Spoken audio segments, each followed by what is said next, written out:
nominated for Country Artist of the Year at the 2022 Indies during Canadian Music Week.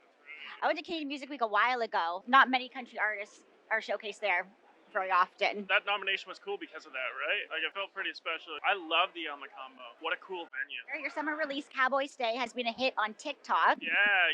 You know what's fun for me is to see how people like interpret the song, how they create with it. That was really fun. It's really cool because I think that's like the best of TikTok. That's a good way of looking at it. Yeah, it's like you put something out and it's kind of like when they repost it using the sound, they're kind of getting back to you. You get to see all of that stuff. Yeah, I make the stuff that feels the best to me, right? And the team and I, like, when we decide on songs, that's how we decide. We're not deciding on, whether or not it, like, makes sense to put it out or anything. We're like, does this feel the best? Is this, like, the best representation of who I am as a person right now in this moment? When people respond to it, when I hear how it affects them, when I hear how that song has impacted them, it's so gratifying because that just came from a real place. There's a lot of country music that's heartbreak and beer and honky-tonky and all that's fun and That's stuff. fun, Heartbreak, super fun. super fun. But then to come out with something so unique and original like this, it hits home. I mean, look, it's the reality.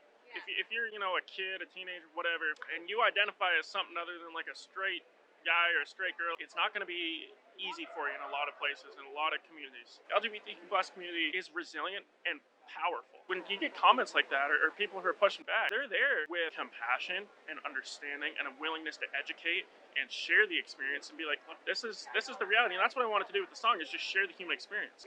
Like, what inspired it? What made you sit down and decide to write something like that? Stories from people who are close to me, just meeting people and who have had to face this. I'm not the first one to do this in country music, right? You got like TJ Osborne, Casey Musgraves. As a country community, it's important that we have these conversations. It's important that people's stories get heard. It's important that this narrative is propelled. These things can be dividing, but hopefully through the conversation, we can grow together and come out the other side of it with a lot more positivity, a lot more understanding of people, be a lot more accepting of people for who they are, their willingness to just be who they are.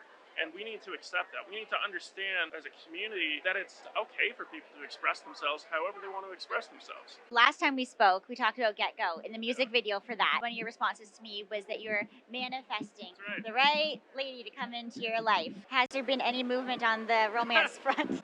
No, so that's a good question. I'm still in that same place as I was with Get Go. That was a song that I put out, as this manifesting thing to try and somehow achieve that feeling. I knew it from the get-go. I was never going to want to let go. That kind of feeling. There's these little get-go moments, though, right, that happen. It's a small spark of something. Like meeting a new friend, it's like, oh, this person's really cool. You have these little moments, right? Yeah. But in the profound way that song talks about it, like, this is like love, like true love, that hasn't happened yet. Thanks so much for hanging out. It's nice to see you again.